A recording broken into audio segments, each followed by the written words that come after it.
When I came home to find another woman's silk robe hanging in my closet, and her expensive perfume bottles lined up on my vanity, I knew my marriage was over. But when I discovered she'd actually moved into my house while I was visiting my sick grandmother, I realized this wasn't just betrayal, this was war. What they didn't know was that I'd already found her apartment keys, and I was about to teach them both a lesson about underestimating the wrong woman. Before we jump back in, tell us where you're tuning from, and if this story touches you, make sure you're subscribed, because tomorrow I've saved something extra special for you. I should have known something was wrong the moment Ryan started working late every night. After 8 years of marriage, you develop an instinct for these things. But I pushed those nagging feelings aside, telling myself I was being paranoid. Ryan Hayes had always been ambitious about his sales career, and the promotion to regional manager meant longer hours and more travel. I convinced myself that his distant behavior was just stress from the new responsibilities. Our life in Austin had always felt stable, predictable even. We'd bought our dream house in Cedar Park 3 years earlier, a beautiful 2-story colonial with a wraparound porch and mature oak trees that provided perfect shade during those brutal Texas summers. I worked as a marketing specialist for a growing tech company downtown, while Ryan managed sales territories across the Southwest. We weren't rich, but we were comfortable, and I thought we were happy. The first real warning sign came on a Tuesday evening in March. I'd gotten home early from work, hoping to surprise Ryan with his favorite dinner before he left for another business trip to Denver. His suitcase was already packed and sitting by the front door, but what caught my attention was the unfamiliar receipt sticking out of his laptop bag. Without really thinking about it, I pulled it out to throw it away, assuming it was just another restaurant expense he'd need to submit for reimbursement. Victoria's Secret. $87. The date was from the previous week, during his last trip to Colorado. My hands started trembling as I stared at the receipt, trying to process what I was seeing. Ryan had never bought me lingerie, claiming he wasn't good at picking out that sort of thing. In 8 years of marriage, he'd never once stepped foot in a Victoria's Secret store. When he walked through the door 20 minutes later, wheeling his carry-on behind him, I was still standing in the kitchen holding that receipt. His expression shifted the moment he saw me, a flicker of panic crossing his features before he forced a smile. "Hey honey, ready for another exciting week in Denver," he said, moving to kiss my cheek, but I stepped back. "What's this?" I held up the receipt, watching his face carefully. "What's what?" He squinted at the paper, though I could tell he knew exactly what it was. "Oh, that. Just picked up something for my sister's birthday. You know how she's always talking about wanting nice things but never buying them for herself." The lie came so smoothly, so effortlessly, that it actually impressed me in a sick way. His sister lived in Phoenix, not Denver. Her birthday wasn't until September, and she was a devoted Christian who would never wear the type of delicate lace items detailed on that receipt. "Since when do you shop for Linda's birthday 6 months early?" I asked, keeping my voice level despite the growing pit in my stomach. "I saw something I thought she'd like and grabbed it while I had the chance," he replied, already moving toward his suitcase. "You know how forgetful I am about these things. Better to buy it early than forget entirely." The explanation was reasonable enough to plant doubt in my mind, and I found myself almost wanting to believe it. But the way he avoided my eyes while he spoke, the slight tremor in his voice, and the fact that he'd never been spontaneous about gift-giving in his entire life all told a different story. That night, after he left for the airport, I found myself going through his things with a methodical precision that scared me. I wasn't looking for anything specific, just following an instinct that something was terribly wrong. In the back of his desk drawer, underneath old warranties and instruction manuals, I found a business card for a real estate agency in Denver. Stephanie Morgan, licensed realtor, with a professional headshot of a stunning brunette with perfect teeth and predatory eyes. Why would Ryan need a realtor in Denver when his company always arranged his accommodations? I turned the card over and found handwritten digits on the back, not a phone number, but what looked like an apartment number. I spent the next 3 days in a strange limbo, going through the motions of my normal routine while my mind raced with possibilities. Maybe she was helping him find investment properties. Maybe his company was considering relocating him and he hadn't told me yet. Maybe I was losing my mind and seeing conspiracies where none existed. But deep down I knew. I knew with the horrible certainty that comes from loving someone long enough to recognize when they're lying to you. The confirmation came in the worst possible way. My grandmother called Thursday evening, sobbing into the phone that Grandpa Joe had taken a turn for the worse and wasn't expected to make it through the weekend. Without hesitation, I threw clothes into a bag and drove through the night to Shreveport, Louisiana, where my grandparents had lived for 40 years. I called Ryan's hotel in Denver to let him know what was happening, but the front desk told me no one by that name was registered. I spent 4 days at my grandmother's bedside, holding her hand while she grieved for the man she'd loved for 53 years. Grandpa Joe passed away peacefully on Sunday morning, and I stayed through Tuesday to help with arrangements and make sure Grandma would be okay. It was the longest I'd been away from home since Ryan and I got married, and I was emotionally drained by the time I pulled into our driveway Wednesday afternoon. The first thing I noticed was the unfamiliar silver BMW parked in Ryan's usual spot. The second thing I noticed was that someone had been watering my flower beds, which I definitely hadn't asked anyone to do. My hands shook as I unlocked the front door, every instinct screaming that something was very, very wrong. The smell hit me first, a heavy, cloying perfume that definitely wasn't mine, mixed with the lingering scent of expensive takeout and unfamiliar shampoo. Someone had been living in my house. Someone had been sleeping in my bed, cooking in my kitchen, showering in my bathroom. The evidence was everywhere once I started looking. Coffee pods I'd never bought, a half-empty bottle of wine I didn't recognize sitting on the counter, dishes in the dishwasher that didn't match our normal pattern. The bathroom counter was cluttered with high-end cosmetics and skincare products that cost more than I spent on groceries in a month. But it was the closet that finally broke me. My clothes had been pushed to one side to make room for an entire wardrobe of designer pieces. Silk blouses, cashmere sweaters and cocktail dresses with tags from stores I couldn't afford hung alongside my simple work clothes like they belonged there. On my side of the dresser, expensive lingerie sets were folded neatly in the drawers where I kept my cotton pajamas and sensible undergarments. This wasn't an affair, this was a complete replacement of my life, systematically executed while I was grieving with my family. Ryan hadn't just cheated on me, he'd moved his mistress into our home, into our bed, into my space. The violation was so complete, so calculated, that I actually felt dizzy. I sank onto the bed we'd shared for 3 years, surrounded by evidence of another woman's presence, and tried to process what was happening. They'd obviously been planning this for months. The business trips to Denver, the lies about hotel reservations, the gradual emotional distance I'd noticed but ignored. This wasn't a moment of weakness or a mistake made in passion. This was a deliberate decision to erase me from my own life. My phone buzzed with a text from Ryan. "Hope everything's okay with Grandma. Miss you. Home Friday night as planned." The casual normalcy of the message, sent while another woman's belongings filled our bedroom, pushed me over the edge. He was planning to come home and continue this charade, probably expecting me to be none the wiser. Maybe he thought I'd never notice the subtle changes, or maybe he simply didn't care anymore if I found out.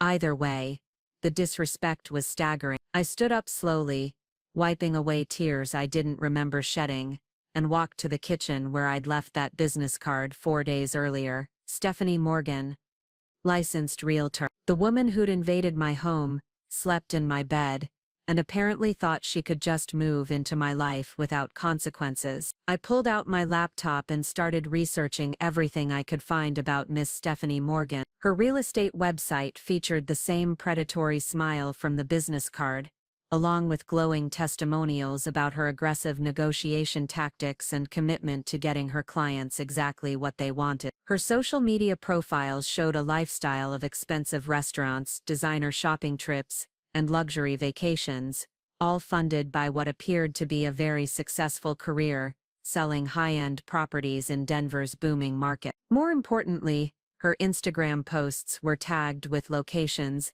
that included a trendy apartment complex in downtown Denver. Cross-referencing that with public records and rental listings, I found exactly what I was looking for. Stephanie Morgan, Unit 412 at the Meridian Luxury Apartments, a building that charged more per month in rent than Ryan and I spent on our mortgage. She'd been careless with her social media presence, posting photos that clearly showed her apartment number on the door, and even a few shots that included her mail being delivered with her full address visible. For someone who made a living being detail-oriented, she'd left a remarkably clear trail of breadcrumbs for anyone motivated enough to follow them. As I sat in my violated kitchen, scrolling through photos of the woman who'd taken over my life, a plan began forming in my mind. It wasn't rational, and it certainly wasn't legal, but it felt like justice. If Stephanie Morgan thought she could just move into my house and claim my husband, she was about to learn that two could play that game.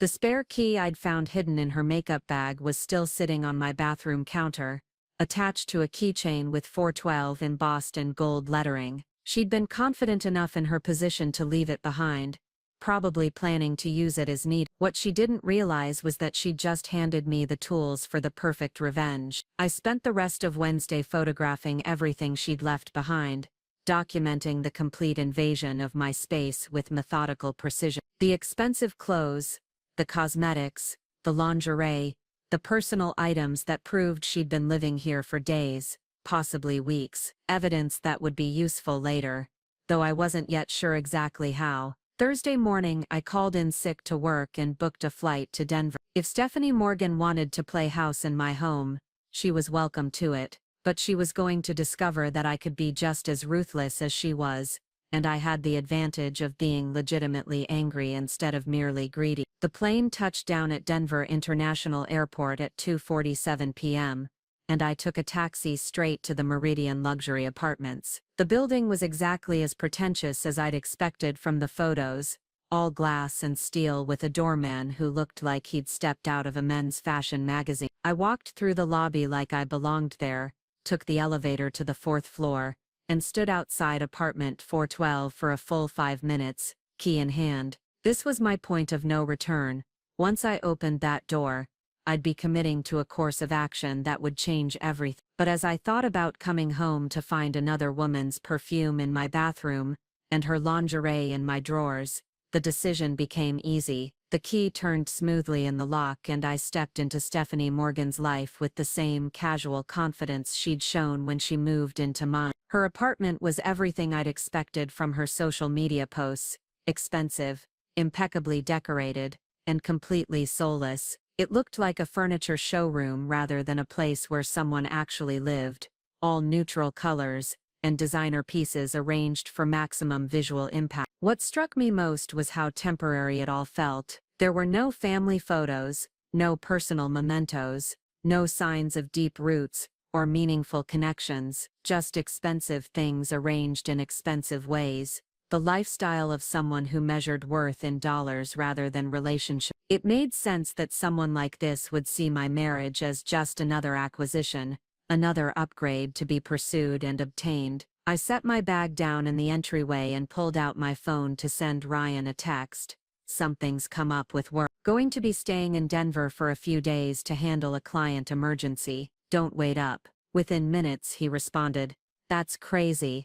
I'm actually in Denver too. Maybe we can grab dinner tomorrow night." The audacity was breathtaking. He was planning to have dinner with me, while his mistress's belongings were scattered throughout our bedroom at home. The depth of deception required for that level of compartmentalization was almost impressive in its sociopathic efficiency. "Sounds perfect," I texted back. "Can't wait to catch up." I spent the rest of Thursday exploring Stephanie's apartment, learning everything I could about the woman who'd tried to steal my life. Her medicine cabinet revealed a collection of prescription anxiety medications and sleeping pills that suggested her confident exterior might be hiding some serious psychological issue. Her credit card statements, carelessly left scattered across her desk, showed she was living far beyond her means despite her apparent success. Most telling of all was the drawer full of love letters and cards from various men, dating back several years. Stephanie Morgan wasn't just after my husband, she was a professional other woman, someone who made a hobby of pursuing married men and breaking up established relationships. Ryan wasn't special to her, he was just her current project. That night, I ordered dinner from the most expensive restaurant in the building's delivery radius, and charged it to the credit card I'd found in her kitchen drawer. If she wanted to play games with other people's lives, she could start by paying for my meal. I opened a bottle of wine from her impressive collection, and settled in for the evening, planning exactly how I was going to destroy her life the same way she'd tried to destroy mine. The beautiful thing about being methodical is that you don't make mistakes when you're angry. You make strategic decisions that maximize impact while minimizing consequences. And I had all night to plan the perfect strategy for showing Stephanie Morgan exactly what happened when she messed with the wrong woman. By Friday morning, I was ready to begin the systematic dismantling of her carefully constructed life. But first, I had a dinner date with my cheating husband, and I intended to make it a meal he'd never forget. Friday evening arrived with the kind of crisp mountain air that makes Denver feel like a postcard, but I barely noticed the scenery as I prepared for what would either be the most satisfying dinner of my life, or complete disaster. I'd spent the day systematically going through Stephanie's apartment, learning her routines, her weaknesses, and most importantly, her schedule. The woman was obsessively organized, keeping detailed calendars both digital and physical that revealed she'd been planning this takeover of my life for months. Her laptop, carelessly left open and unlocked, contained email chains with Ryan dating back to December. Not just flirtatious messages, but detailed discussions about their future together, plans to sell our house once the divorce was finalized, and strategies for maximizing Ryan's assets during the settlement. They'd been calculating every angle, treating the destruction of my marriage like a business transaction with projected profit margins. What made it worse was reading Ryan's messages in his own words, seeing how easily he'd compartmentalized his feelings. He wrote to Stephanie about being tired of my lack of ambition, and how I'd become comfortable with mediocrity in a way that held him back from achieving his full potential. The man who'd promised to love me through better or worse had apparently decided I was the worst part of his life equation, but it was Stephanie's responses that truly revealed her character. She'd encouraged every criticism, feeding his dissatisfaction and positioning herself as the upgrade he deserved. Her messages were masterfully manipulative, always agreeing with his complaints about me while subtly suggesting she could provide whatever I was supposedly lacking. She was a professional at making men feel like they were settling for less than they deserved. The dinner reservation was at Mercantile, one of Denver's most exclusive restaurants,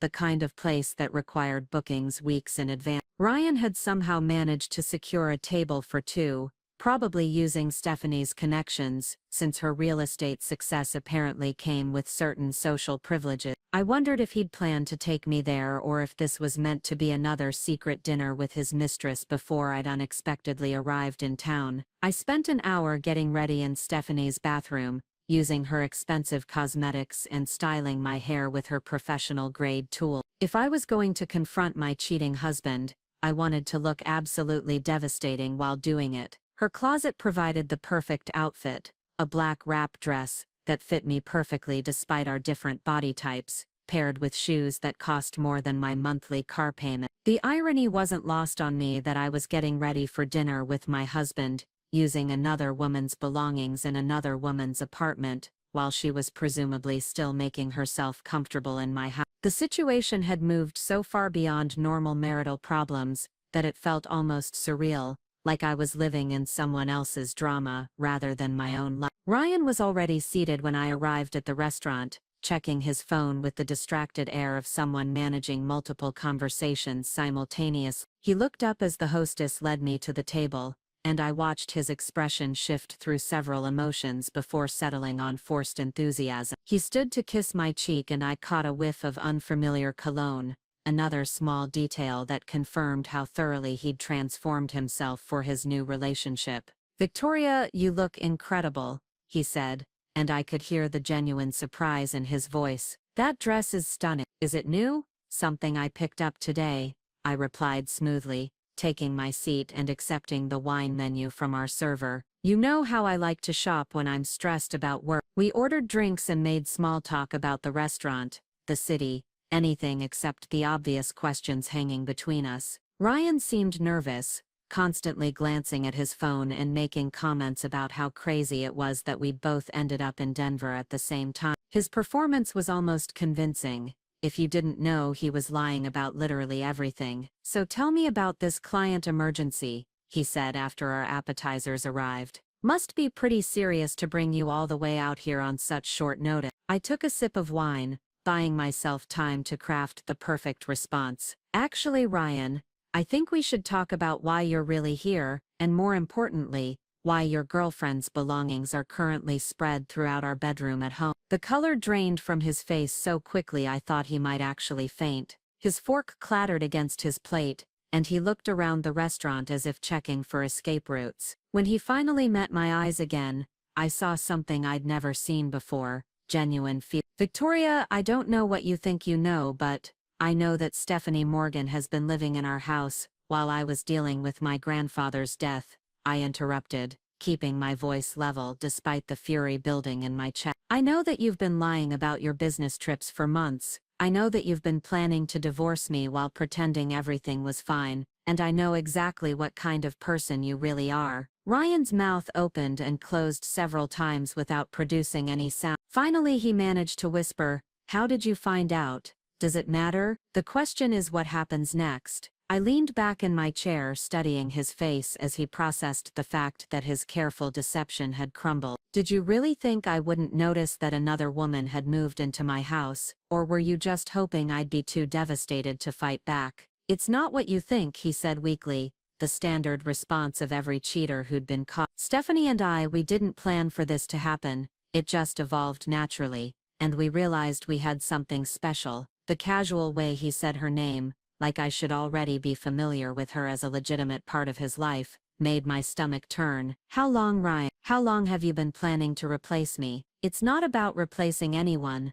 We just grew apart, Victoria. You have to admit that. We haven't been happy for a long time, and when I met someone who understood my goals, who supported my ambitions, when you met someone who flattered your ego and told you what you wanted to hear, I corrected. Someone who saw a successful man with assets worth acquiring and positioned herself accordingly." Ryan's defensive expression suggested I'd hit closer to the truth than he wanted to admit. "Stephanie isn't like that. She's successful in her own right. She doesn't need anything from me." "Really? Then why is she living in my house instead of her own apartment? Why are you paying for her expensive lifestyle while she's behind on her rent?" I pulled out my phone and showed him the photos I'd taken of Stephanie's overdue bills and credit card statements. "Your girlfriend is broke, Ryan. She's been using you to maintain a lifestyle she can't afford." His face went through another series of expressions as he processed this information. Clearly Stephanie had been presenting herself as more financially stable than she actually was.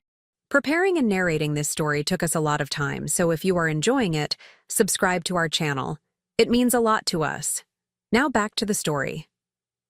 The realization that he might have been played just as thoroughly as I had been was obviously a new concept. "Even if that's true," he said slowly, "it doesn't change how I feel about her, or how I feel about us. We haven't been right together for years, Victoria. Surely you can see that. What I can see is that instead of talking to me about problems in our marriage, you decided to solve them by finding someone else. Instead of working on our relationship, you invested your energy in building a new one. And instead of being honest about what you wanted, you made me feel crazy for noticing that something was wrong. The truth of it hung between us like a physical presence." Ryan had the grace to look ashamed, but it was too little too late. The damage was already done, and we both knew it. "So what happens now?" he asked quietly. "What do you want from me?" It was a fair question, and one I'd been asking myself since I'd first walked into my violated home. What did I want? An apology would be meaningless. Explanations would just be more lies. Promises to end things with Stephanie would be empty gestures from someone who'd already proven his word was worthless. "I want you to understand that actions have consequences," I said finally. I want you to learn that you can't just take what you want from people without paying a price. And I want you to experience what it feels like to have your life disrupted by someone else's choices. What does that mean? I smiled. And I could see from his expression that it wasn't a reassuring sight. It means that while you've been playing house with your girlfriend in my home, I've been getting very comfortable in hers. Stephanie's apartment is lovely, by the way. Great view, excellent security, and surprisingly affordable when you're not the one paying rent. Ryan's eyes widened as the implications sank in. You can't do that. You can't just break into someone's home. Funny, I said the same thing when I found her toothbrush in my bathroom and her lingerie in my dresser. But apparently property rights are more fluid than I thought. I pulled Stephanie's spare key from my purse and placed it on the table between us. She was careless enough to leave this behind. I'm just returning the favor of making myself at home in someone else's space. Victoria, this is insane. You're talking about committing crimes. Am I just following the new rules that you and Stephanie established when you decided my consent wasn't required for major life decisions? I leaned forward, enjoying the panic in his eyes. Here's what's going to happen, Ryan. You're going to go back to our house and pack up every single item that belongs to your girlfriend. Then you're going to explain to her that her little vacation in my home is over. And if I do, then I'll make sure everyone in Stephanie's professional network knows exactly what kind of person she really is. Her real estate license requires maintaining certain ethical standards, doesn't it? I wonder how her clients would feel knowing she makes a hobby of destroying marriages and stealing other women's husbands. The threat hit its mark. Ryan's face went pale again as he realized I'd done my homework on his girlfriend's vulnerability. Her career was built on reputation and trust, and a scandal involving adultery and home invasion would destroy everything she'd worked to build. You're not this person, Victoria. You don't do things like this. You're right. I didn't used to be this person. But you and your girlfriend taught me that being nice and trusting people gets you taken advantage of. So I'm trying out this new approach where I protect myself instead of waiting for other people to do the right thing. Our dinner had grown cold while we talked, but neither of us was interested in eating anymore. The conversation had moved far beyond social pleasantries into territory that would define the rest of our relationship, however long that might last. What about us? Ryan asked quietly. Is there any chance we can work through this? It was the question I'd been dreading because it forced me to confront the hardest truth of all. Despite everything he'd done, part of me still loved the man I'd married 8 years ago. The problem was that person might not exist anymore, if he ever had. The Ryan sitting across from me was a stranger who'd been wearing my husband's face while systematically dismantling our life together. I don't know, I admitted. Right now, I can't see past the betrayal. You didn't just cheat on me, Ryan. You moved another woman into our home while I was grieving my grandfather. You planned a future with her while lying to my face every day. You made me feel like I was losing my mind when I noticed you pulling away, instead of just being honest about what was happening. I was trying to spare your feelings. No, you were trying to spare yourself the discomfort of a difficult conversation. You were protecting your own interests while leaving me completely in the dark about what was happening to my own life. Ryan stared down at his untouched dinner, finally understanding that his careful justifications weren't going to work. There was no way to frame his behavior that didn't make him look selfish and cruel. So what happens next? He asked again. Next, you're going to call Stephanie and tell her to pack up her things and get out of my house. Tonight, you're going to explain that her little fantasy of playing house is over, and if she's smart, she'll apologize and disappear from our lives completely. And then we'll see. Maybe we can try counseling. Maybe we can work on rebuilding trust. Or maybe we'll discover that we're too broken to fix. I gathered my purse and stood up from the table. But those conversations happen after you clean up the mess you made, not before. Where are you going? Back to Stephanie's apartment. I've got some calls to make and some research to finish. I dropped enough cash on the table to cover my portion of the bill. Oh, and Ryan, you might want to check your credit card statements. Your girlfriend's been using them to maintain her lifestyle. Just thought you should know what kind of partnership you've invested in. I walked away from the table without looking back, leaving Ryan to process the destruction of his carefully planned deception. The hostess asked if everything was all right as I passed, and I gave her my brightest smile. "Everything's perfect," I told her. "Just had to clear up some confusion about who belongs where." The walk back to Stephanie's building gave me time to think about what I'd just done. In the space of one dinner, I'd destroyed Ryan's comfortable lies and forced him to confront the reality of his choices. But more importantly, I'd discovered something about myself. I was much stronger than I'd ever realized, and I was tired of being the victim in someone else's story. My phone buzzed with a text from Ryan. "Please don't do anything crazy. Let's talk about this rationally." I responded, "I am being rational. For the first time in months, I'm thinking clearly about what I deserve and what I'm willing to accept. You should try it." Back in Stephanie's apartment, I opened her laptop again and began composing emails to her professional contacts, not to destroy her career immediately, but to plant seeds of doubt about her character and judgment. A few carefully worded questions about her recent behavior, some expressions of concern about her involvement with married clients, subtle suggestions that her professional ethics might be worth examining. I also contacted a locksmith to schedule an appointment for early Saturday morning. If Stephanie wanted to play games with keys and access, she was about to learn that I could play that game much better than she could. By the time I was finished with her apartment, she'd need more than Ryan's credit cards to get her life back on track. The beautiful thing about systematic destruction is that it doesn't require anger or emotion, just careful planning and attention to detail. And I had all night to plan exactly how I was going to dismantle Stephanie Morgan's carefully constructed life, piece by professional piece. She'd made the mistake of thinking I was weak, simply because I'd been trusting. She was about to learn the difference between kindness and stupidity, and it was going to be an expensive education. Saturday morning arrived with the sharp clarity that only comes after making irreversible decisions. I woke up in Stephanie Morgan's king-sized bed, surrounded by Egyptian cotton sheets that probably cost more than most people's monthly salary, and felt surprisingly calm for someone who'd spent the previous evening systematically destroying two lives. The locksmith would arrive at 9, giving me enough time to execute the next phase of my plan before Stephanie and Ryan figured out what was happening. My phone showed 17 missed calls from Ryan and 3 voicemails that I had no intention of listening to. There were also 2 texts from numbers I didn't recognize,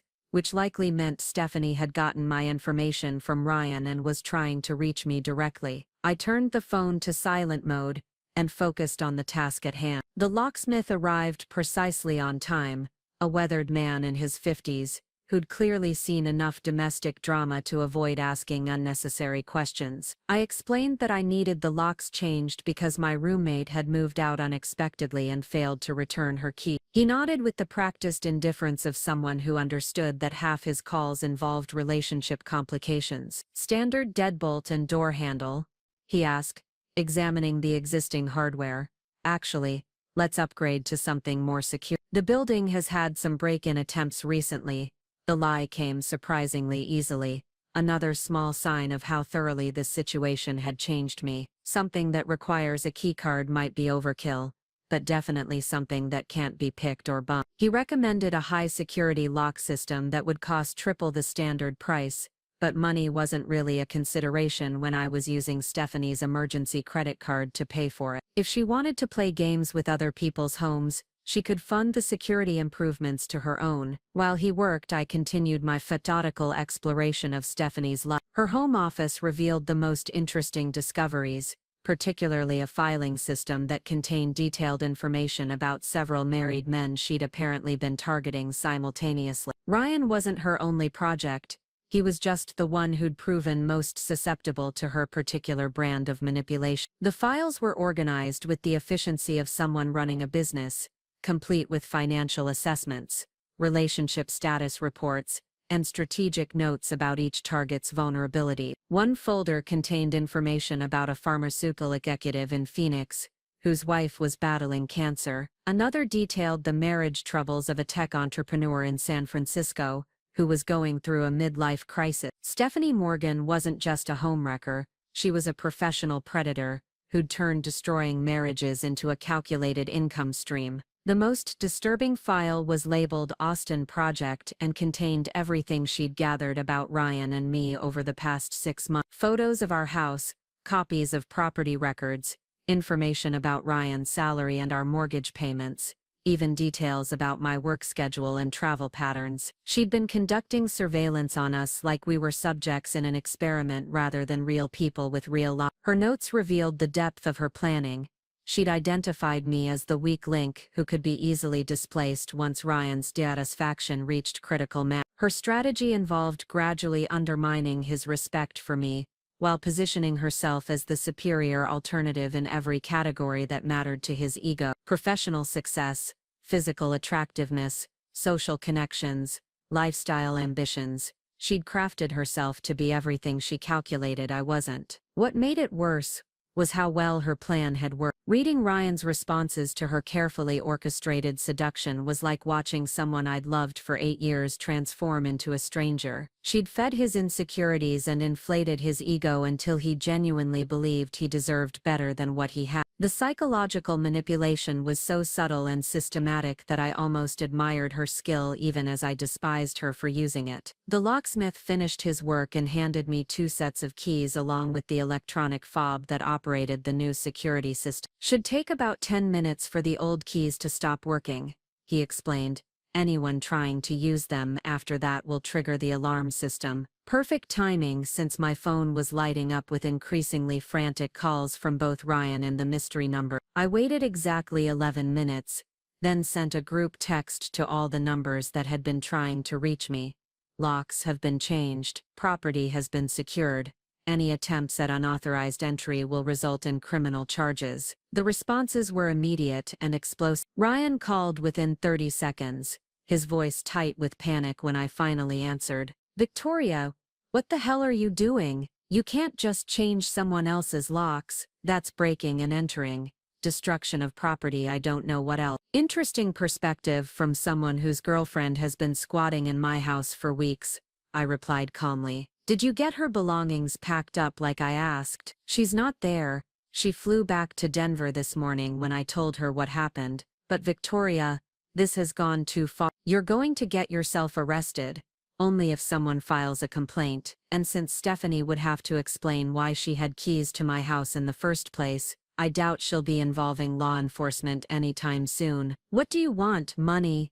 An apology? Just tell me what it will take to end this." The desperation in his voice was almost satisfying, but what struck me more was how quickly he'd moved to negotiation mode. No real remorse for what he'd done, no acknowledgement of how his choices had created this situation, just immediate focus on damage control and getting back to his comfortable lies. "I want you to understand that actions have consequences, Ryan. For 8 years I've been the understanding wife who didn't make waves when you disappointed me. I've been the supportive partner who put your needs ahead of my own wants. I've been the convenient background character in your life story while you figured out what you really want. That's not fair.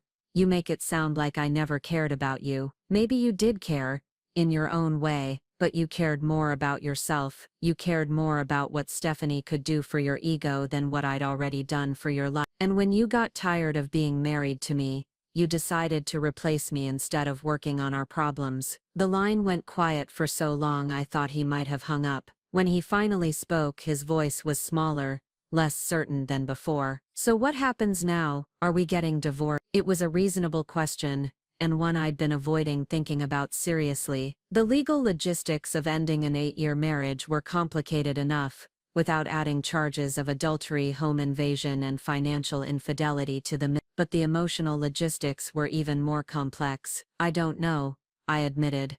"Right now I need time to figure out who I am when I'm not busy being your wife. I need space to remember what I wanted from life, before I started compromising my dreams to support yours. I could end things with Stephanie. We could try counseling." "Could you, or would you just get better at hiding it?" because the problem isn't that you had an affair, Ryan. The problem is that you're the kind of person who could plan and execute something this cruel while looking me in the eye every day and pretending to love me. Another long silence. When he spoke again, I could hear something that might have been genuine regret. I know I screwed up. I know I hurt you in ways that might be impossible to forgive, but I don't want to lose you completely, Victoria. Even if we can't save our marriage, I don't want you to disappear from my life entirely. Then you should have thought about that before you invited another woman to take my place. I looked around Stephanie's apartment, at the evidence of her systematic destruction of other people's relationships, and made a decision that surprised me with its clarity. I'm staying in Denver for a while. There are some things I need to figure out, and I can't do that in Austin, where everything reminds me of the life we built together. How long is a while? As long as it takes. I'm going to find a job here, maybe rent a place of my own. See what it feels like to make decisions based on what I want instead of what we want. Victoria, you can't just abandon your whole life because you're angry. I'm not abandoning anything. I'm choosing something different. For the first time in 8 years, I'm choosing myself. After I hung up, I sat in Stephanie's living room and tried to process what I'd just committed to. Staying in Denver wasn't just an escape from my problems, it was a complete reinvention of my identity. I'd have to find work in a new city, build a social network from scratch, create a life that belonged entirely to me, rather than being half of a couple. The prospect was terrifying and exhilarating in equal measure. I'd spent my entire adult life as Ryan's girlfriend, and then Ryan's wife, defining myself in relation to someone else's needs and goals. The idea of being just Victoria, accountable only to myself, was both liberating and overwhelming. My first practical step was extending my stay at Stephanie's apartment. Since she'd obviously been planning to spend indefinite time in Austin, her lease was paid through the end of the year. The building management company was surprisingly accommodating when I explained that I was taking over the lease due to unexpected circumstances. A few forged signatures on subletting paperwork, backed up by Stephanie's own credit cards for security deposits, and I had legitimate residency for the next 6 months. Next came finding employment. My marketing background was solid, but Denver's job market was competitive, and most companies weren't interested in remote workers from other states. I spent the weekend crafting a new resume that emphasized my independent project management skills rather than my team collaboration experience. If I was going to reinvent myself, I might as well aim for something more ambitious than what I'd been doing in Austin. By Monday morning, I had 3 phone interviews scheduled and a growing sense that this spontaneous decision might actually work. Denver was a city built on reinvention, full of people who'd come there to escape their past and build something new. I wouldn't be the first woman to start over after a marriage imploded, and I certainly wouldn't be the last. The first interview was with a sustainable technology startup that needed someone to manage their product launch campaigns. The company was exactly the kind of place I'd always wanted to work, but never applied to because Ryan thought startups were too risky for someone with a mortgage and responsibility. The irony wasn't lost on me that his betrayal had freed me to pursue opportunities I'd been too cautious to consider while we were together. Marcus Rivera, the company's co-founder, conducted the interview from their office in the Reno district, a converted warehouse space that buzzed with creative energy. He was younger than me by several years, with the kind of passionate intensity that comes from building something meaningful, rather than just chasing profit margins. "Your experience is impressive," he said, reviewing my portfolio on his laptop. "But most of our team has startup background. Corporate marketing can be pretty different from what we do here. Are you sure you're ready for that transition?" "I'm ready for a lot of transitions," I replied honestly. "I'm at a point in my life where playing it safe hasn't been working out for me. I'd rather take risks on something I believe in than coast along in a comfortable situation that isn't actually making me happy." He looked up from the screen, studying my face with the kind of attention that suggested he was seeing something beyond my professional qualification. "That's refreshingly honest. Most people give me rehearsed answers about seeking new challenges and professional growth.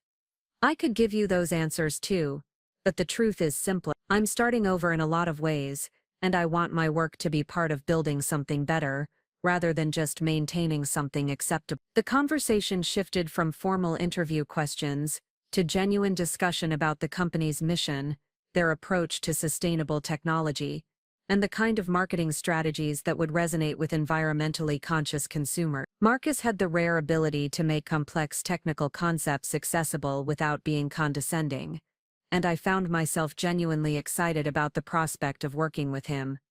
"We can't offer the salary you were making in Austin," he admitted, as the interview wound down. "Startup budgets are pretty tight, especially in the early stages. But we do offer equity participation and a lot of autonomy in how you structure your campaigns. Honestly, the money isn't my primary concern right now. I'm more interested in the opportunity to build something meaningful from the ground up. In that case, I'd like to offer you the position. When can you start?" The speed of the decision caught me off guard, but I wasn't about to question good fortune when it appeared. "How about next Monday? That gives me time to handle some personal logistics." We shook hands, and I walked out of the building with my first job offer in 8 years that had nothing to do with Ryan's opinions or our shared financial obligation. The salary was indeed lower than what I'd been making, but Marcus was right about the equity potential.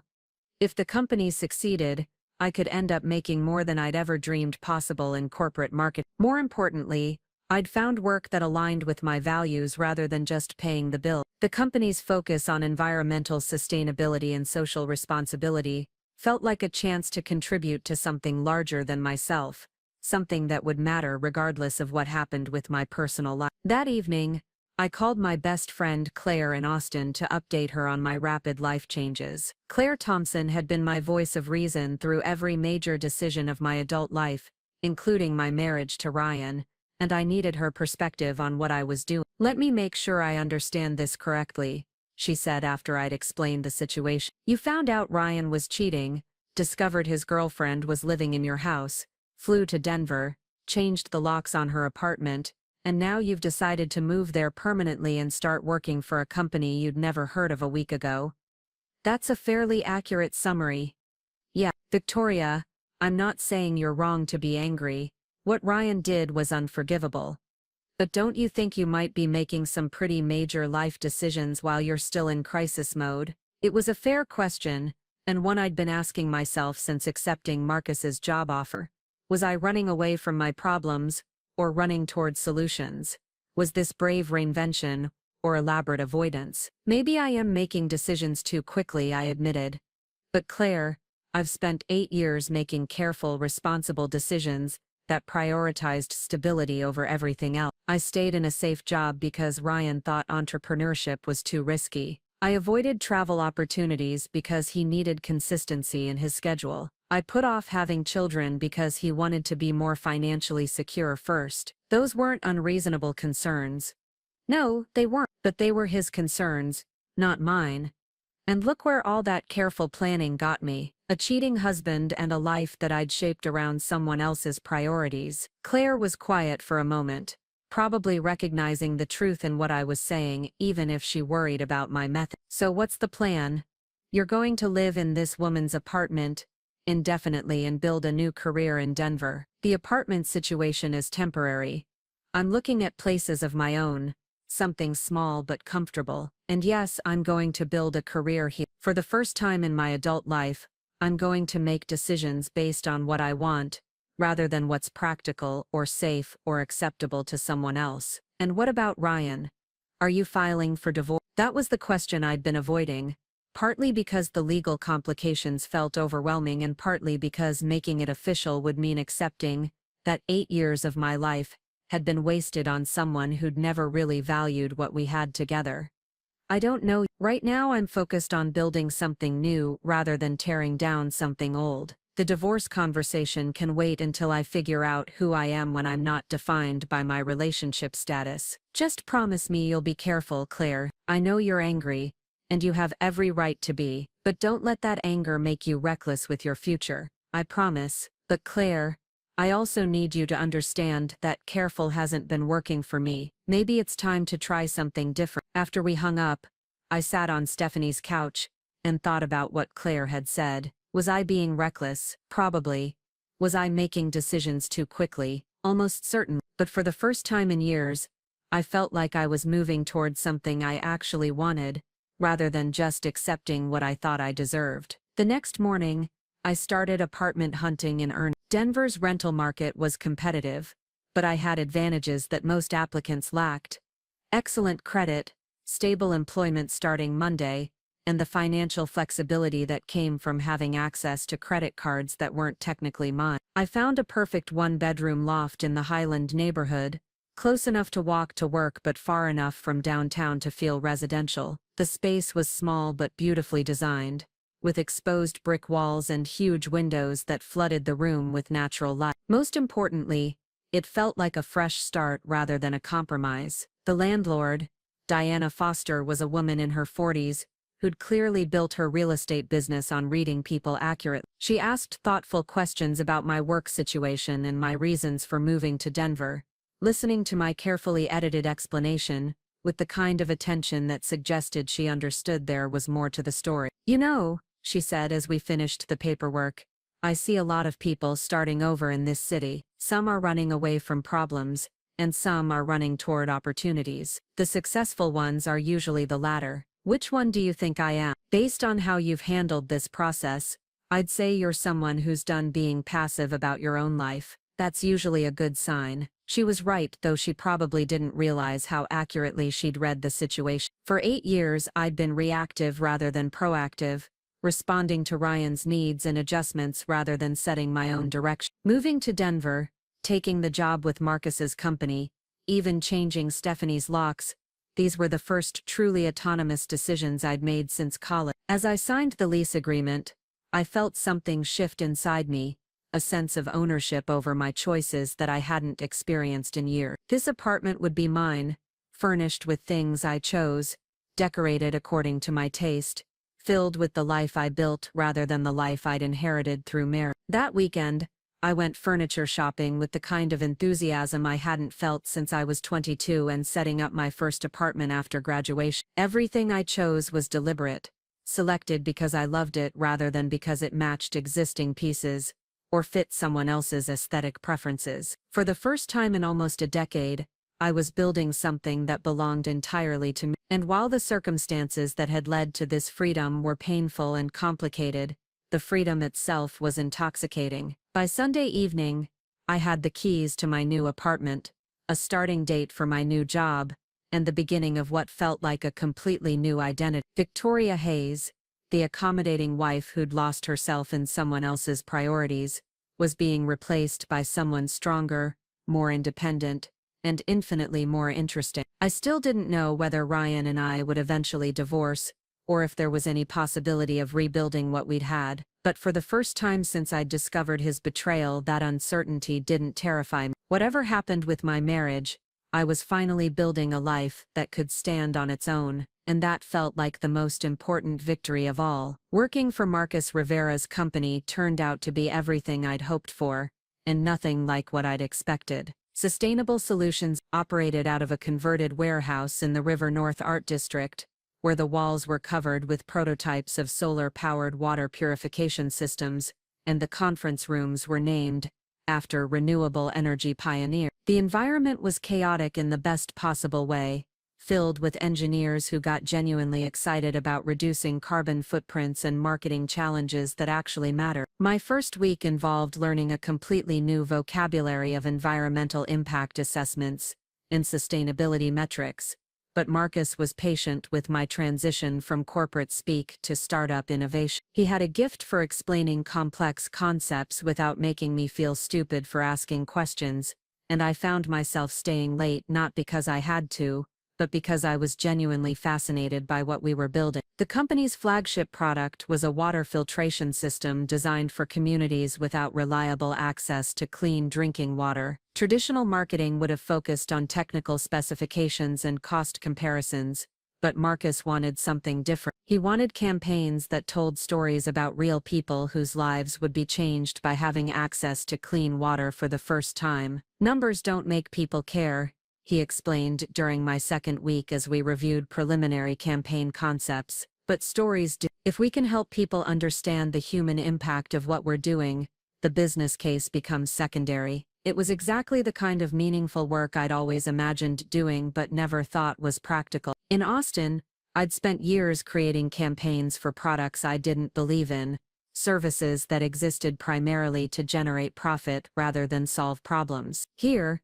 every project felt like it could actually make the world slightly better, and that sense of purpose was addictive. My colleagues were an interesting mix of idealistic engineers and pragmatic business professionals, most of whom had left more lucrative positions to work on something they believed mattered. There was Sarah Chen, a former pharmaceutical researcher who'd gotten tired of developing treatments for diseases that only affected wealthy populations. David Park had walked away from a six-figure tech job to focus on environmental solutions that could be implemented in developing countries. What struck me most was how supportive everyone was of each other's personal growth alongside professional development. When I mentioned that I was going through a difficult separation and learning to rebuild my life from scratch, the response wasn't awkward sympathy, but genuine encouragement and practical advice. The best thing about starting over, Sarah told me during a coffee break, is that you get to choose who you become instead of just accepting who you've always been.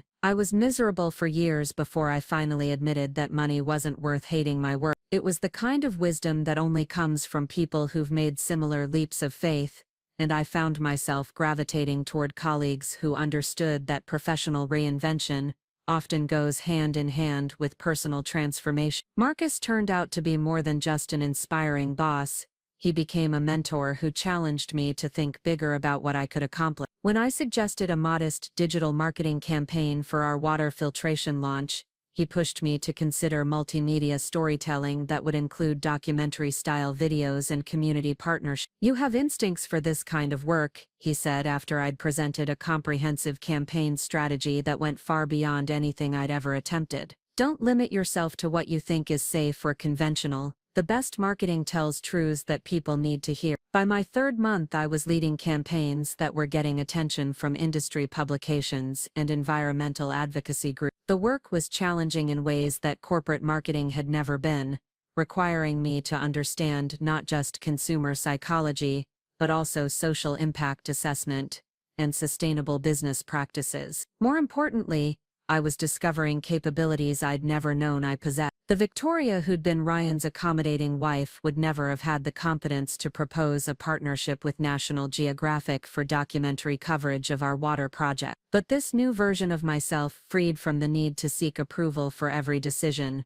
was willing to reach out to contacts I'd never have approached before. The partnership materialized after a series of phone calls and presentations that would have terrified me 6 months earlier. National Geographic was launching a series on innovative solutions to global water scarcity, and our filtration systems fit perfectly with their editorial goals. The collaboration would provide them with compelling content, while giving us exposure to audiences we could never have reached independently. When the contract was finalized, Marcus took me out to celebrate at a small restaurant in the Highlands that specialized in farm-to-table cuisine. It was the kind of place where the servers could tell you exactly which farm had grown your vegetables and how the chef had prepared each dish to minimize environmental impact. "I have a confession," he said as we shared a dessert made with honey from the restaurant's own rooftop beehive. "When I hired you, I thought you had good potential but would need time to adjust to our way of doing things. I never expected you to transform our entire approach to stakeholder engagement in 3 months." The compliment was unexpected and more meaningful than he probably realized. For 8 years, Ryan had treated my professional accomplishments as secondary to his own career advancement. Even when I'd exceeded my sales targets or earned recognition from clients, he'd always found ways to diminish my achievements or redirect conversations toward his own success. I think I needed to be in an environment where taking risks was encouraged rather than discouraged, I replied honestly. My ex-husband preferred safety and predictability in all things. It took me a while to remember that I used to be someone who enjoyed challenge. Marcus studied my face with the kind of attention that made me suddenly aware of how much I'd changed since arriving in Denver. The nervous, betrayed woman who'd fled Austin was being replaced by someone more confident, more willing to advocate for her own ideas and trust her own judgment. "Can I ask what happened with your marriage? You don't have to answer if it's too personal." The question was fair, especially since my divorce proceedings had officially begun the previous month. Ryan had finally accepted that I wasn't coming back to Austin, and we'd both hired attorneys to navigate the dissolution of 8 years of shared assets and obligations. He had an affair with someone who convinced him I was holding him back from achieving his full potential, I said simply. Turned out she was right about him needing to make changes, just wrong about what those changes should be. His loss, Marcus said with quiet conviction, though I suppose his mistake is Denver's game. There was something in his tone that suggested the conversation was moving beyond professional mentorship, and I felt a flutter of attraction that surprised me with its intensity. Marcus was everything Ryan wasn't: passionate about his work, genuinely interested in making the world better, and comfortable with strong women who had their own ambitions. "Are you always this direct with your employees?" I asked, testing whether I was reading the situation correctly. "Only with the ones who've revolutionized our marketing strategy and happen to be brilliant, beautiful, and recently single," he replied with a smile that made my pulse quicken. The flirtation was gentle and respectful, nothing like the aggressive pursuit I'd experienced from other men who'd learned about my separation. Marcus seemed content to let attraction develop naturally rather than pressuring me for immediate decisions about where things might lead. We walked back to my apartment together, talking about everything except the obvious chemistry building between us. When we reached my building, he kissed my cheek goodnight with the kind of restraint that suggested he was willing to wait until I was ready for more. "Thank you for dinner," I said, surprised by how much I wanted to invite him upstairs. "Thank you for being exactly the person this company needed," he replied, "and for being exactly the person I didn't know I was hoping to meet." That night I lay in bed thinking about how dramatically my life had changed in just 4 months. The woman who'd been devastated by Ryan's betrayal was being replaced by someone who could attract a man like Marcus Rivera, someone who saw strength and intelligence as attractive qualities rather than threats to his own ego. My phone buzzed with a text from Claire. "How's the new life treating you? Ryan's been asking about you." I typed back, "New life is amazing. Tell Ryan I'm too busy building something better to look backward." It was true. The divorce proceedings were moving forward smoothly, with Ryan agreeing to most of my requests in what seemed like an attempt to assuage his guilt. He'd offered me half of everything, including the house, but I'd surprised him by asking only for my personal belongings and enough cash to start fresh. "You can keep the house," I'd told my attorney.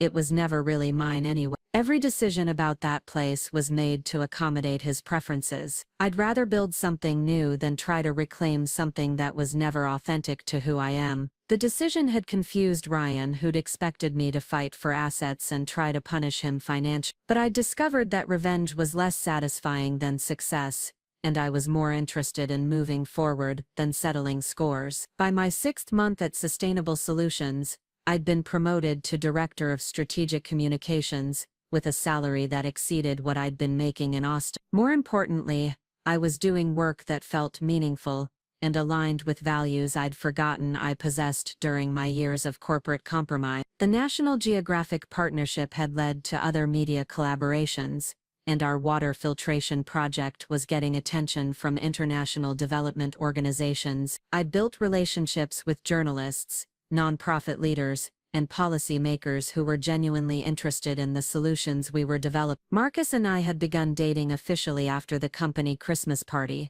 where he'd finally worked up the courage to ask me out properly instead of limiting our interactions to professional dinners and casual coffee meetings. The relationship was different from anything I'd experienced with Ryan, built on mutual respect and shared values, rather than convenience and habit. "You know what I love about you?"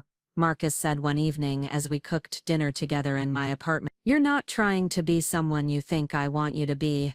You're just authentically yourself, and that's incredibly attractive." It was exactly what I'd needed to hear, validation that the person I was becoming was someone worth knowing and loving. With Ryan, I'd spent years modifying my behavior and suppressing aspects of my personality that didn't fit his vision of an ideal wife. With Marcus, I felt free to be ambitious, opinionated, and passionate about my work without worrying that success would threaten his ego. Our relationship developed alongside my professional growth, each success reinforcing the other in ways that felt sustainable and healthy. When I was invited to speak at a conference on environmental marketing strategies, Marcus encouraged me to accept even though it meant traveling to San Francisco for a week. When I expressed interest in pursuing a graduate certificate in sustainability studies, he offered to adjust my work schedule to accommodate classes. "I want you to become everything you're capable of being," he told me when I worried that additional education might interfere with my job responsibilities. "This company will be stronger if you're stronger, and I'll be a better partner if you're fulfilled in all aspects of your life." It was the kind of support I'd never experienced from Ryan, who'd always seen my achievements as potential threats to his position as the primary breadwinner and decision-maker in our relationship. Marcus treated my success as something to celebrate rather than manage, and that freedom was intoxicating. The first semester of graduate classes was challenging but exhilarating, forcing me to think systematically about environmental policy, social responsibility, and the intersection of business practices with ecological sustainability. My classmates were a diverse group of professionals from various industries, all seeking to integrate environmental consciousness into their career. During group projects and class discussions, I found myself naturally taking leadership roles and contributing insights that drew on my practical experience with sustainability marketing. Professors praised my ability to bridge theoretical concepts with real-world applications, and several classmates asked for advice on their own career transitions. "You should consider teaching,"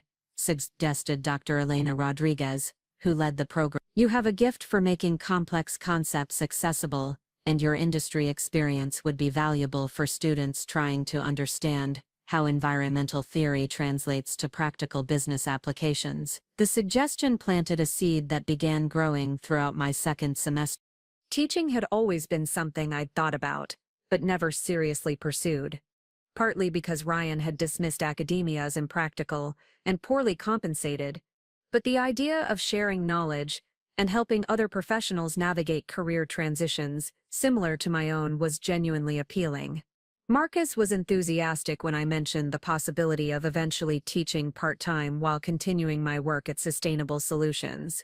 "You could develop curriculum that bridges what you're learning in school with what you're implementing here," he said. "Students would benefit from learning sustainability marketing from someone who's actually doing it successfully." By the end of my first year in Denver, I'd completed half of my graduate certificate, been promoted again at work, and established myself as someone whose opinions mattered in the local environmental community. I was invited to serve on the board of a nonprofit focused on water access issues, asked to advise other startups on sustainable marketing strategies, and regularly quoted in industry publications. More importantly, I'd built a life that felt entirely my own. My apartment had become a space that reflected my actual tastes rather than compromise positions with a partner.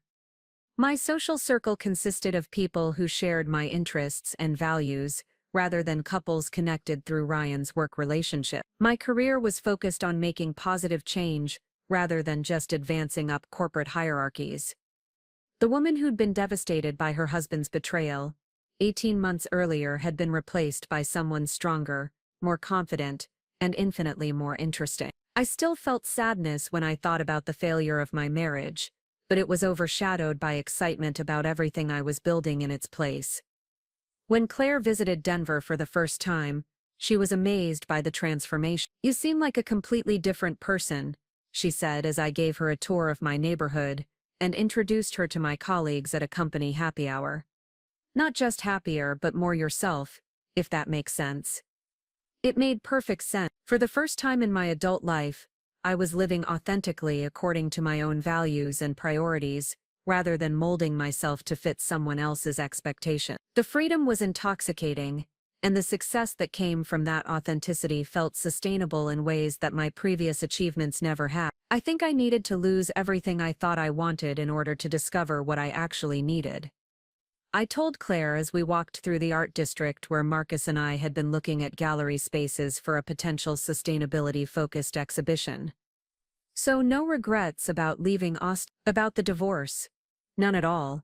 Ryan did me a favor by showing me who he really was, before I wasted any more years on a relationship that was fundamentally incompatible with who I'm becoming." That night, Marcus and I attended a fundraising gala for environmental nonprofits, where I was being recognized for my work on the National Geographic collaboration. As I stood at the podium accepting an award for innovative environmental communications, I looked out at an audience of accomplished professionals who respected my work and contribution. The irony wasn't lost on me that 18 months earlier, I'd been heartbroken because one person had decided I wasn't worth keeping. Now I was surrounded by people who valued my insights, supported my ambitions, and celebrated my successes without feeling threatened by them. The best revenge, I realized, wasn't making Ryan and Stephanie pay for what they'd done to me. The best revenge was building a life so fulfilling that their betrayal became irrelevant, a painful but ultimately beneficial push toward everything I was meant to become. As Marcus and I danced at the gala after-party, I felt grateful for the journey that had brought me to this moment. The woman who'd been replaced by a younger, more ambitious model had become someone even better, a person who didn't need anyone else's validation to know her own worth. And that transformation was just the beginning of what felt like an unlimited future. 2 years after I'd walked away from my old life, fate decided to arrange the most poetic reunion imaginable. Marcus had been invited to present our water filtration technology at a national environmental summit in Austin, and he'd asked me to accompany him as co-presenter. The irony of returning to my former city as a successful environmental entrepreneur wasn't lost on either of us. "Are you sure you're ready for this?" Marcus asked as our plane descended toward Austin Bergstrom International Airport. "It's going to be strange being back there, especially if you run into people from your old life." I looked down at the familiar sprawl of Texas hill country and felt surprisingly calm. The woman who'd fled this city, in devastation and rage, had been replaced by someone who could return as an invited expert, someone whose professional accomplishments stood on their own merit, regardless of what had happened in her personal life. "I'm ready," I said, meaning it completely. "Whatever happens, I'm not the same person who left here. I'm curious to see how that feels." The conference was being held at the Austin Convention Center, and our presentation was scheduled for the second day. We checked into the Fairmont, a luxury hotel that would have been far beyond my budget during my marriage, but was now standard accommodation for speaking engagements. The upgrade felt symbolic of how thoroughly my circumstances had changed. That evening, we attended the welcome reception, where I found myself networking with environmental policy experts, clean technology investors, and sustainability consultants from across the country. These were my professional peers now, people who knew me as Victoria Hayes, Director of Strategic Communications for one of the most innovative water technology companies in the Southwest. I was deep in conversation with a potential client from California when I heard a familiar voice behind me. "Victoria? Victoria Hayes?" I turned around to find Jennifer Walsh, a former colleague from my old marketing job. Her expression was a mixture of surprise and curiosity as she took in my transformed appearance. Gone were the conservative business suits and carefully neutral styling I'd worn as Ryan's wife. Tonight I was wearing an elegant emerald dress that complemented my shorter haircut and confident posture. "Jennifer, how wonderful to see you," I said, genuinely pleased to reconnect with someone who'd been a friend during my corporate days. "What brings you to an environmental conference?" "My company's exploring sustainability initiatives, so they sent me to scout potential partnerships." "But what about you? Last I heard you'd moved away after your divorce. I had no idea you were working in environmental technology now." The conversation drew attention from others nearby, including Marcus, who approached with the kind of supportive presence that told me he was ready to handle any awkwardness that might arise from my past connection. "Jennifer,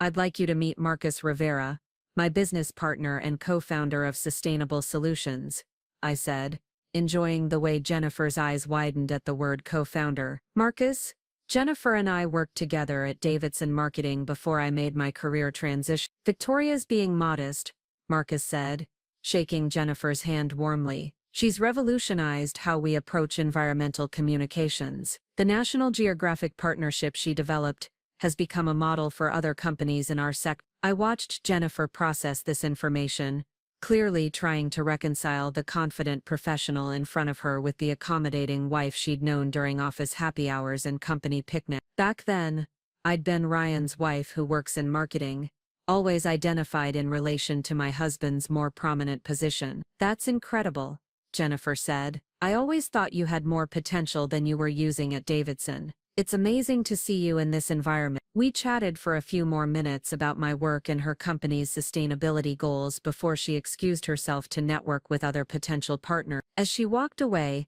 I caught her glancing back at me with an expression that suggested she was eager to share this unexpected encounter with mutual acquaintances. She seemed surprised by your transformation, Marcus observed with amusement. I think everyone from my old life would be surprised. I'm not sure I would have recognized myself 2 years ago. The next morning, we delivered our presentation to a packed auditorium. The response was overwhelmingly positive, with audience members praising our innovative approach to community engagement and sustainable technology implementation. Several potential clients approached us afterward, interested in adapting our model for their own water access projects. I was collecting business cards and scheduling follow-up meetings when I noticed a familiar figure standing near the back of the auditorium. Ryan was there, wearing the same type of expensive suit he'd always favored, but looking somehow diminished in the context of this impressive gathering. He was accompanied by a woman I didn't recognize, someone whose nervous energy and desperate attempt to appear sophisticated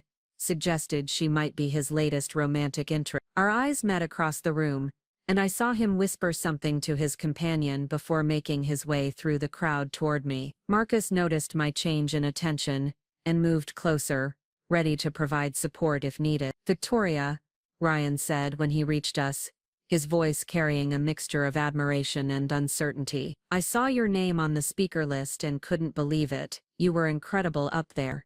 "Thank you," I replied calmly, noting how different he looked from the confident man who'd once dominated our relationship dynamic. Success in environmental technology apparently carried more social cachet than regional sales management, and Ryan seemed to recognize the shift in our relative positions. "This is my friend Amanda," he said, gesturing to the blonde woman beside him who was clearly uncomfortable with the situation. "Amanda, this is my ex-wife Victoria, the one I told you about." I wondered what exactly he'd told her about me, but Amanda's expression suggested it hadn't included mentions of professional success or national speaking engagement. She looked like she'd been expecting to meet someone pitiable rather than accomplished. "Nice to meet you," I said pleasantly, then turned back to Ryan. "What brings you to an environmental conference? I didn't know sustainability had become one of your interests." "Amanda works in corporate communications for a renewable energy company," he explained, though his answer didn't really address my question. "She thought it would be good for me to understand more about environmental business trends." Marcus stepped forward and introduced himself with the kind of assured confidence that made it clear he was accustomed to being taken seriously in professional settings. Ryan's handshake was firm, but his demeanor suggested he was struggling to process the dynamic between Marcus and me. "So you two work together?" Ryan asked,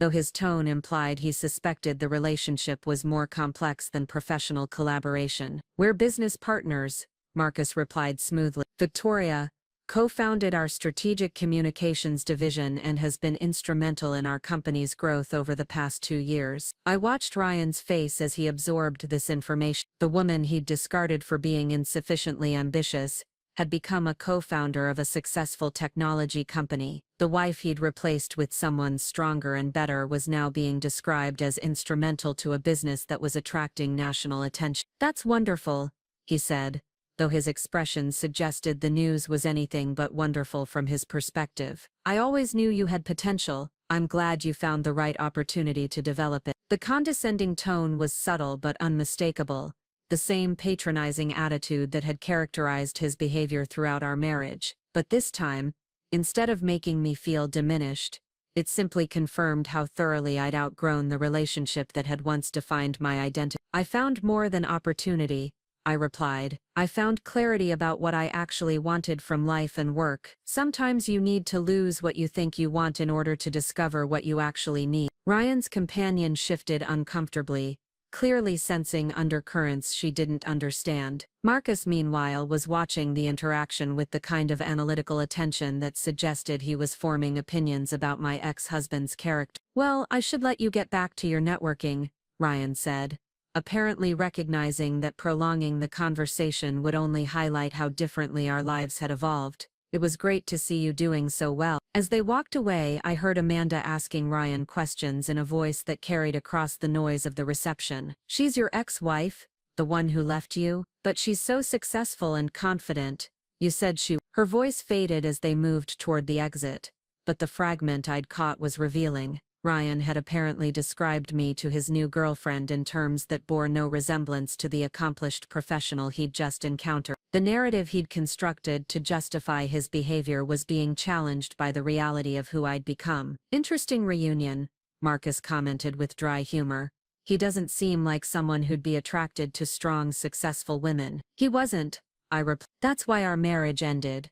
He needed someone who would make him feel important, rather than someone who might eventually overshadow him. His loss, Marcus said, echoing the words he'd spoken during our first dinner together. Though I have to admit, I'm grateful for his poor judgment. That evening we attended the conference closing gala, where I was surprised to be approached by Dr. Sarah Mitchell, the keynote speaker who delivered an inspiring presentation about women in environmental leadership. She was a legend in the sustainability field, someone whose work had influenced policy at the international level. I wanted to tell you how impressed I was with your presentation, she said. Your approach to community engagement is exactly what this field needs more of. Have you considered expanding your model internationally? The conversation that followed led to an invitation to collaborate on a project with the United Nations Environmental Program, an opportunity that would have been unimaginable during my corporate marketing day. As we discussed potential partnerships and implementation strategies,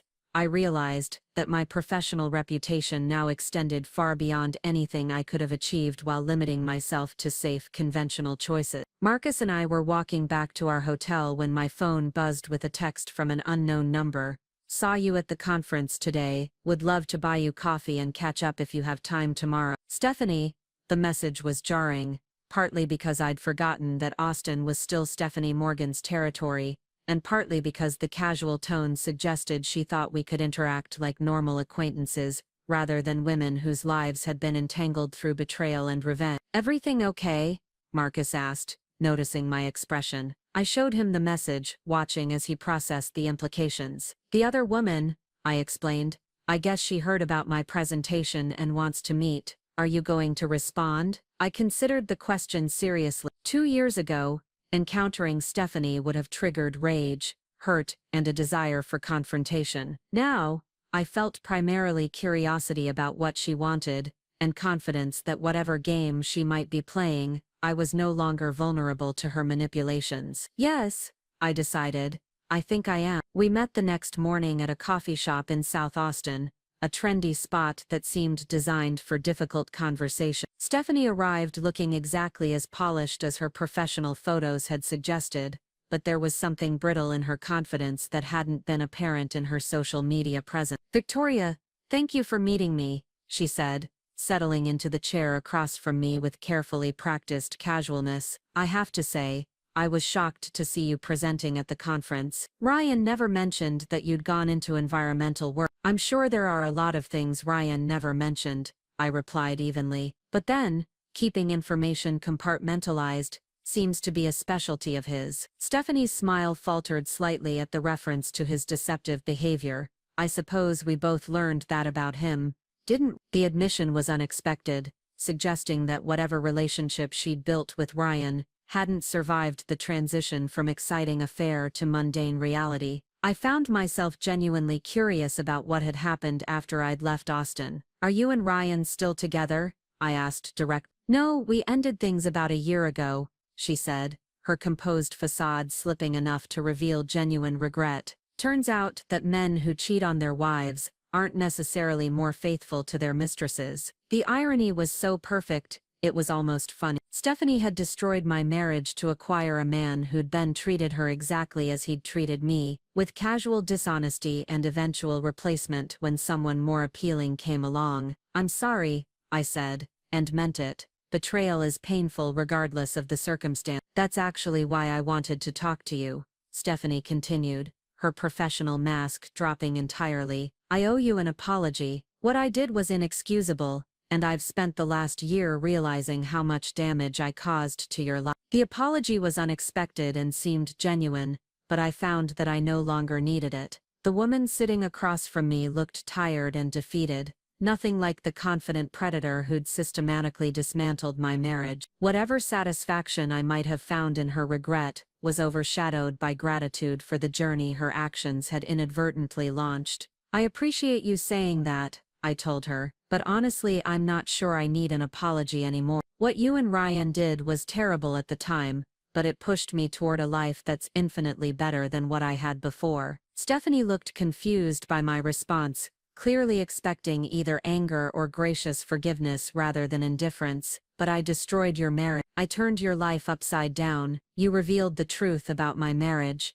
I corrected. "Ryan's willingness to replace me so easily showed me that what we had wasn't worth saving, and being forced to start over led me to discover capabilities I never would have developed while I was busy being accommodating and safe." "You really don't hate me?" The question was plaintive, almost childlike, and I realized that Stephanie had been carrying guilt about our situation in ways that I'd moved beyond entirely. Her identity was still tied to the drama she'd created, while mine had evolved to encompass so much more. "I don't think about you enough to hate you," I said honestly. "You were a catalyst for changes I needed to make, but was too comfortable to pursue on my own. In a strange way, I'm grateful." We finished our coffee with minimal conversation, both recognizing that we had nothing more to say to each other. As I walked back to meet Marcus at our hotel, I felt the satisfying sense of closure that comes from realizing you've completely outgrown a situation that once seemed insurmountable. The flight back to Denver gave me time to reflect on how different this return to Austin had been from what I'd expected. Instead of painful reminders of failure and betrayal, I'd found confirmation of how thoroughly I'd rebuilt my identity around values and relationships that actually matter. "Any regrets about seeing them again?" Marcus asked as we watched the Texas landscape disappear beneath us. "None at all," I replied. "It was helpful to remember how far I've come." The woman who was devastated by Ryan's betrayal couldn't have imagined becoming someone who gets invited to speak at international conferences or collaborate with the UN. "And the woman who gets to kiss me whenever she wants," Marcus added with a grin that made my heart skip. "That's definitely my favorite part of the transformation," I agreed, leaning over to demonstrate his point. 6 months later, Marcus and I were engaged, planning a wedding that would reflect our shared values and commitment to building something meaningful together. The ceremony would be small and intimate, focused on the people who'd supported our individual growth and celebrated our partnership. A year after that, our company was acquired by a major environmental consulting firm that wanted to expand into community-based sustainability projects. The acquisition made us both financially secure while allowing us to continue the work we loved on a larger scale. I did eventually return to Austin one more time, for Claire's wedding, where I served as maid of honor and gave a toast about the importance of surrounding yourself with people who encourage your growth rather than limit your possibilities. Several guests mentioned that they'd heard about my success through mutual friends, and I enjoyed their obvious surprise at how dramatically my life had changed. Ryan was notably absent from the celebration, though Claire mentioned he'd moved to Phoenix with yet another girlfriend, this one a pharmaceutical sales representative, who apparently shared his preference for conventional ambitions and traditional relationship dynamics. I felt no curiosity about his new situation, recognizing that we'd evolved into completely incompatible people who were better off building separate lives. The most satisfying moment came when Claire's mother, who'd always been skeptical of my marriage to Ryan, pulled me aside during the reception. "I have to tell you," she said with the frankness that comes with age and wine, "I never thought Ryan deserved you. You always seemed like you were holding yourself back to make him comfortable. It's wonderful to see you with someone who appreciates what you bring to the relationship." As Marcus and I danced at the reception, surrounded by friends who knew us as individuals and as partners, I thought about the journey that had brought me to this moment. The betrayal that had once seemed like the end of my story had actually been the beginning of a much better one. The woman who'd been replaced by someone stronger and better had become genuinely strong and infinitely better, not because she'd sought revenge against those who'd hurt her, but because she'd chosen to build something authentic rather than trying to repair something that had never been right. That, I realized, was the ultimate victory, not making others pay for their mistakes, but creating a life so fulfilling that their actions became irrelevant footnotes in a story of genuine transformation and lasting happiness. Up next, you've got 2 more standout stories right on your screen. If this one hit the mark, you won't want to pass these up. Just click and check them out.